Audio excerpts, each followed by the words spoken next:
Nuclei के second video में हम लोगों ने पढ़ा था मास एनर्जी इक्विवेलेंस रिलेशन। फिर हम लोगों ने पढ़ा था कि एटॉमिक मास यूनिट को एनर्जी में कन्वर्ट करेंगे तो 1 atomic mass unit 931.5 mega electron volt होता है। फिर हम लोगों ने पढ़ा था मास डिफेक्ट क्या है, बाइंडिंग एनर्जी क्या है, साइज ऑफ न्यूक्लियस क्या होता है, रेडियस ऑफ न्यूक्लियस का फॉर्मूला क्या होता है, डेंसिटी जो न्यूक्लियस का होता है ऑलमोस्ट कांस्टेंट होता है। यह सभी चीजें हम पिछले वीडियो में पढ़ चुके हैं। उसके पिछले वीडियो में हम लोग न्यूक्लियस में प्रोटॉन न्यूट्रॉन का डिस्कवरी, यह सभी चीजें, एटॉमिक मास यूनिट क्या होता है, क्यों उसको पढ़ा गया, यह सभी चीजें हम पीछे पढ़ चुके हैं। आज हम पढ़ेंगे बाइंडिंग एनर्जी पर न्यूक्लियन का ग्राफ, न्यूक्लियर फोर्स, इस सब के बारे में आज के वीडियो में हम लोग देखेंगे। तो बाइंडिंग एनर्जी पर न्यूक्लियन और मास नंबर के बीच में यह एक ग्राफ है जो प्रैक्टिकली एक्सपेरिमेंटली एस्टैब्लिश कर दिया गया है। डिफरेंट एक्सपेरिमेंट सेटअप के बाद यह ग्राफ बनाया गया है। तो इसको हम लोग समझ सकते हैं। पहले समझेंगे बाइंडिंग एनर्जी पर न्यूक्लियन क्या होता है। तो बाइंडिंग एनर्जी पर न्यूक्लियन का मतलब है total binding energy. Binding energy divided by total nucleon. Total nucleon, देखो बच्चों, कोई भी न्यूक्लियस एक सर्टेन एनर्जी से बंधा होता है, एक सर्टेन एनर्जी से बाइंड होता है, उसी एनर्जी को हम बाइंडिंग एनर्जी कहते हैं। तो अगर एक न्यूक्लियस में टोटल न्यूक्लियंस 10 हैं और टोटल बाइंडिंग एनर्जी 100 है, तो 100/10, टोटल बाइंडिंग एनर्जी 100 और टोटल न्यूक्लियन 10, तो 100/10 को हम लोग बाइंडिंग एनर्जी पर न्यूक्लियन कहते हैं। अब इसमें हम कुछ की पॉइंट्स हैं जो हम लोग समझते हैं कि Fe56 का maximum binding energy per nucleon होता है 8.85 मेगा इलेक्ट्रॉन वोल्ट। उसके बाद यहाँ पे 830 से कम होगा, 170 से अधिक होगा तो स्मॉल बाइंडिंग एनर्जी होता है, और 30 से 170 के बीच में नियरली कांस्टेंट बाइंडिंग एनर्जी होता है। 30 से 170 के बीच में नियरली कांस्टेंट बाइंडिंग एनर्जी होता है। Fe पर मैक्सिमम होता है, और 30 से कम में छोटा होता है, और 170 से ज्यादा में इधर कम होने लगता है। तो पहले हम लाइट न्यूक्लियाई पे आते हैं कि 830 से कम है, मतलब लाइट न्यूक्लियाई के लिए बाइंडिंग एनर्जी कम होता है पर न्यूक्लियाई। तो देखो बच्चों, इसको हम लोग ऐसे समझेंगे कि मान लिया जाए एक न्यूक्लियस है, इसमें 3 प्रोटॉन और 3 न्यूट्रॉन है। 3 प्रोटॉन और 3 न्यूट्रॉन है, तो संख्या ही बहुत कम है। तो इसको बांधने के लिए जो एनर्जी होगा, वो खुद ही कम होगा। मतलब जब लाइट न्यूक्लियस तुम लोगे तो उस समय जो बाइंडिंग एनर्जी है, जो इसको बच्चों देखो बांधना है, तो छोटा चीज को बांधना है तो एनर्जी ही कम चाहिए हमको। तो एनर्जी ही कम होने के कारण बाइंडिंग एनर्जी पर न्यूक्लियन कम होगा। इसका मतलब है कि लाइट न्यूक्लियस में न्यूक्लियंस का नंबर कम होने के कारण एनर्जी ही इतना कम है कि उसमें बाइंडिंग एनर्जी पर न्यूक्लियन कम है, माने वो कम एनर्जी से बंधा हुआ है, तो इसलिए उसको तोड़ना आसान है, माने वो अनस्टेबल है। अनस्टेबल कहने का मतलब है कि जब 830 से कम होगा तो लेस स्टेबल होगा, क्योंकि इसको बांधने के लिए लेस बॉन्डिंग एनर्जी का जरूरत हमारे पास है। तो अगर हम A170 से बढ़ा लेंगे, A170 से अगर हम बढ़ा लेते हैं, मतलब हेवी न्यूक्लियस हम लोग लेते हैं, तो हेवी न्यूक्लियस के केस में हम लोग देखो बाबू समझते हैं कि जब हेवी न्यूक्लियस लेंगे तो हमारा साइज बड़ा हो जाएगा। न्यूक्लियस का साइज क्या हो जाएगा? बड़ा हो जाएगा। तो न्यूक्लियस का साइज अगर बड़ा हो जाएगा तो उस स्थिति में हमारा न्यूक्लियंस का नंबर बहुत ज्यादा हो जाएगा।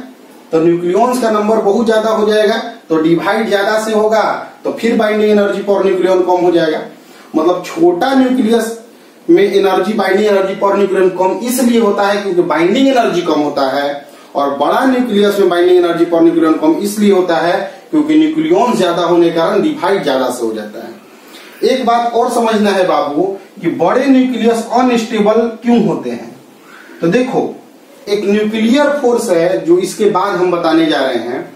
न्यूक्लियर फोर्स एक शॉर्ट रेंज फोर्स होता है, मतलब वो कम डिस्टेंस तक ही फोर्स को लगाता है, कम डिस्टेंस फोर्स को ही वह लगवाता है। तो मान लो कि 50 न्यूक्लियॉन्स के बीच में न्यूक्लियर फोर्स लग रहा है। अब हम और बड़ा न्यूक्लियस का कल्पना करते हैं, यानी कि इसमें और न्यूक्लियॉन्स आएंगे और न्यूक्लियॉन्स आने के कारण जो इनके बीच जो फोर्स था उनका फिक्स था कि इतना ही रेंज है मेरा, तो इतना ही रेंज में वो तो फोर्स लगा रहे हैं। तो दूर जब डिस्टेंस बढ़ने लगता है तो अपने में जो उन लोग का अट्रैक्शन फोर्स है जो उसको बांध कर रखा है न्यूक्लियर फोर्स, वह बहुत कम डिस्टेंस तक लगता है। तो दूर दूर तक तो वह फोर्स लगा नहीं, दूर दूर तक तो इलेक्ट्रिक फोर्स प्लस प्लस के बीच में लगते रहा। तो इलेक्ट्रिक फोर्स, दो प्रोटॉन के बीच में इलेक्ट्रिक फोर्स लगने के कारण वह न्यूक्लियस के स्टेबिलिटी को गड़बड़ा देते हैं। यह जो टॉपिक अभी हम बता रहे हैं, डील कर रहे हैं, जस्ट कुछ देर के बाद यह और क्लियर हो जाएगा। अभी बस इतना हमको समझना है कि बाइंडिंग एनर्जी पर न्यूक्लियॉन क्या है। तो टोटल बाइंडिंग एनर्जी किसी न्यूक्लियस को बांधने में जितना लगता है और टोटल नंबर ऑफ न्यूक्लियॉन से डिवाइड कर देते हैं, तो एवरेज एनर्जी हमें पता चलता है कि इतने न्यूक्लियॉन्स को बांधने में हमें कितना एवरेज एनर्जी लगा है। जिसका बाइंडिंग एनर्जी पर न्यूक्लियॉन अधिक होगा वह अधिक स्टेबल होगा, जिसका बाइंडिंग एनर्जी पर न्यूक्लियॉन कम होगा वह कम स्टेबल होगा। इसका मतलब है 30 से कम होने पर ये मास नंबर और 170 से अधिक होने पर लेस बाइंडिंग एनर्जी होता है, तो यह लेस स्टेबल होते हैं और इस दौरान स्टेबिलिटी ज्यादा होता है किसी भी न्यूक्लियस का, जिसमें मास नंबर 30 से 170 के बीच में होता है। यह फेरस जो होता है वह सबसे maximum binding energy per nucleon होता है, इसलिए सबसे ज्यादा स्टेबल होता है। यह ग्राफ एक रफ आइडिया में हम लोग को याद रखना है कि बाइंडिंग एनर्जी पर न्यूक्लियन और मास नंबर के बीच में यह है। अगर छोटा लाइट न्यूक्लियाई है तो 30 से कम में उसको बांधने में एनर्जी ही कम लगा है, इसलिए बाइंडिंग एनर्जी कम है। और जब 170 से अधिक हो जा रहा है तो न्यूक्लियॉन से इतना ज्यादा हो गया है कि फिर बाइंडिंग एनर्जी पर न्यूक्लियॉन कम हो जा रहा है। तो समझे बच्चों, इसके बाद यह बोर्ड लिख लेना है। इसके बाद हम तुरंत बताने जा रहे हैं न्यूक्लियर फोर्स। तो यह स्ट्रक्चर जो अधिक वाला स्ट्रक्चर है वह तुरंत क्लियर हो जाएगा।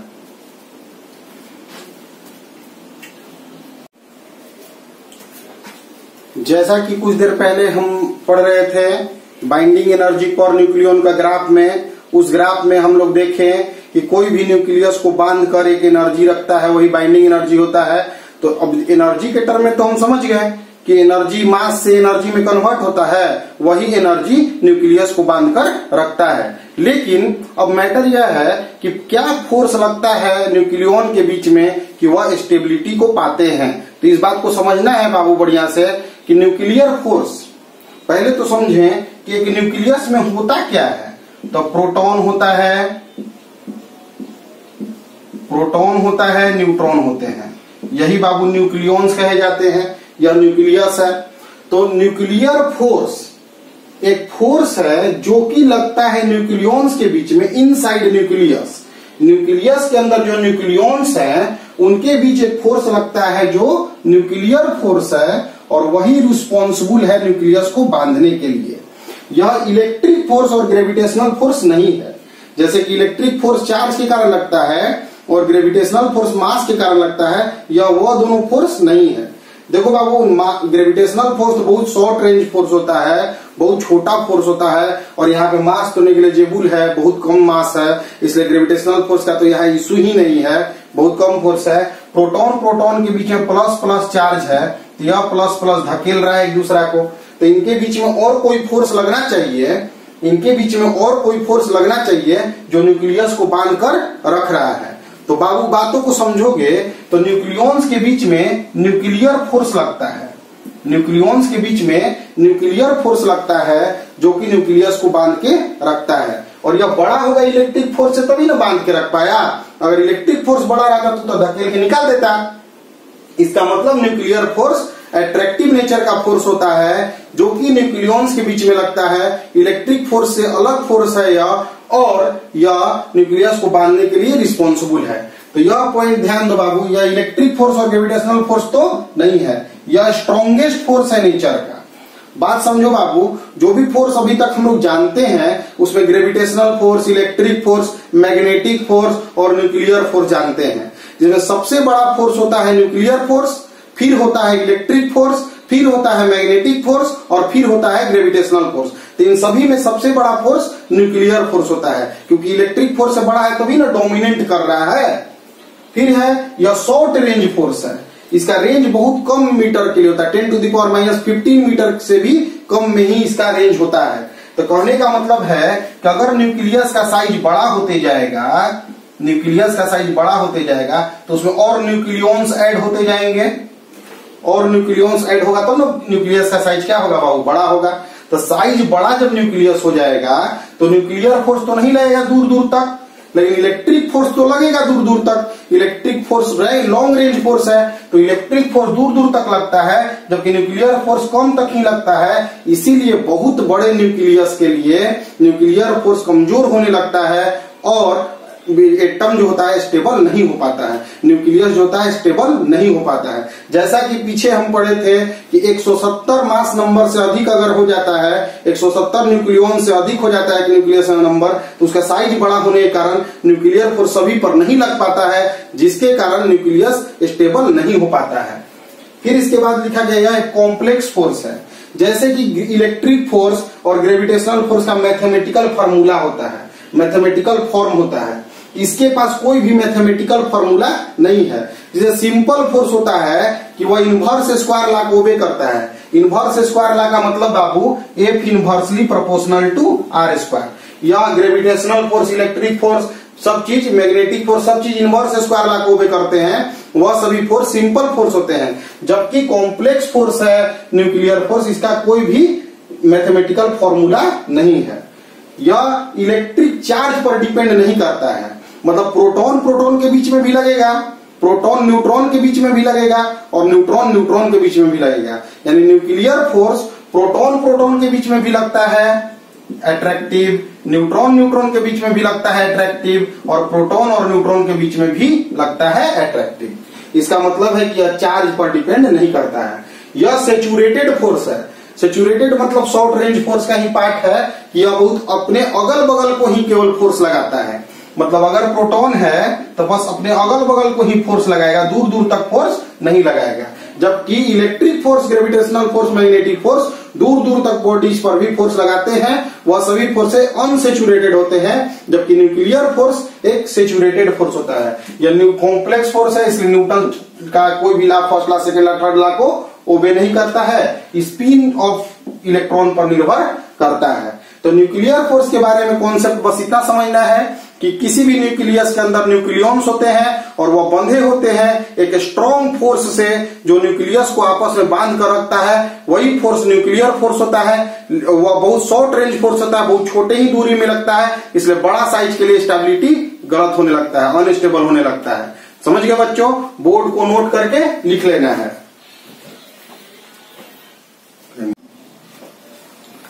देखो बच्चों, अभी तक हम यह तो जान चुके हैं कि बहुत सारा न्यूक्लियस स्टेबल होता है और बहुत सारे न्यूक्लियस लेस स्टेबल होते हैं।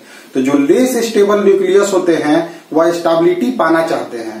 तो स्टेबिलिटी पाने के लिए वो क्या करते हैं, तो अपना एनर्जी रिलीज करना चाहते हैं। लेस एनर्जी से स्टेबिलिटी मिलता है।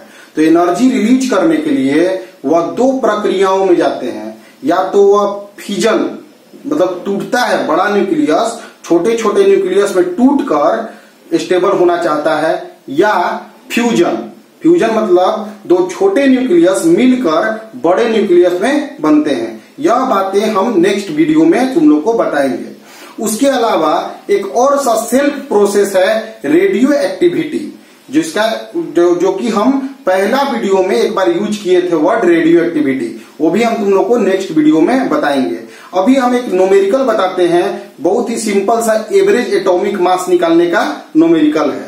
ध्यान दो बाबू, हम बताए थे पीछे वीडियो में तुम लोग को कि कोई भी एलिमेंट का सेम केमिकल प्रॉपर्टी होने पर वो एलिमेंट तो सेम है, सेम प्लेस पर है पीरियोडिक टेबल पे, उनका मास अलग अलग है।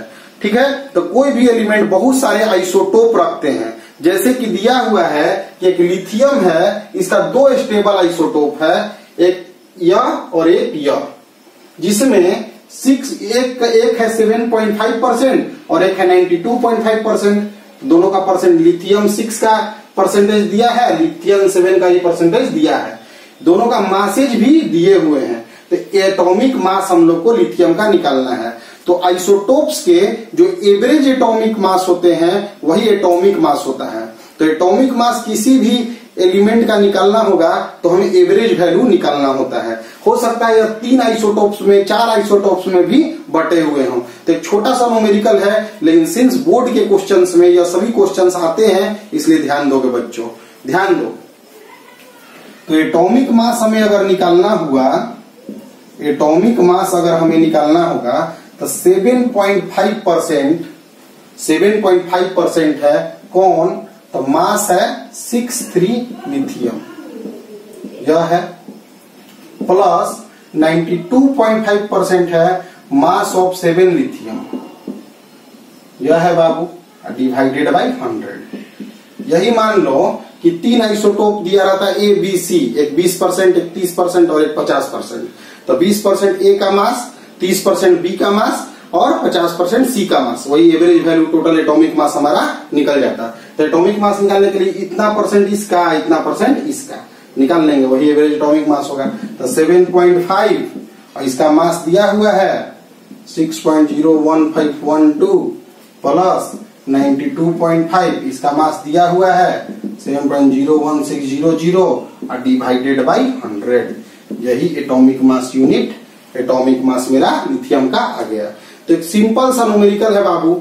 ध्यान दो बच्चों, अभी तक तुम्हें जो 3 वीडियो न्यूक्लियाई में दिए गए हैं वह तीनों वीडियो बहुत ही इंपॉर्टेंट है। सभी वीडियो को रिपीट करना है, ध्यान देना है, चीजों को समझना है। क्या तुम पॉइंट को गेट कर रहे हो कि बाइंडिंग एनर्जी पर न्यूक्लियन क्या होता है? तो total binding energy divided by nucleon, और binding energy per nucleon light nucleus 30 से कम मास नंबर में छोटा होता है, 170 से अधिक मास नंबर में बड़ा होता है। तो देखो बच्चों, 170 से अधिक मास नंबर में भी क्या होता है? कम होता है बाइंडिंग एनर्जी पर न्यूक्लियन, और 30 से 170 के बीच में लगभग कांस्टेंट होता है। और क्यों होता है? तो लाइट न्यूक्लियस में तो न्यूक्लियॉन्स का संख्या इतना कम है कि उनको बांधने में कम एनर्जी लगा है, जबकि हेवी न्यूक्लियस में क्या हो रहा है बाबू, इतना बड़ा साइज हो जा रहा है, इतना बड़ा साइज हो जा रहा है कि उसको हमारा न्यूक्लियर फोर्स उतना दूर तक लग ही नहीं रहा है, इसीलिए वह कम स्टेबल हो रहे हैं। और दूसरे शब्दों में हम बोल सकते हैं कि न्यूक्लियॉन्स का संख्या इतना ज्यादा हो गया है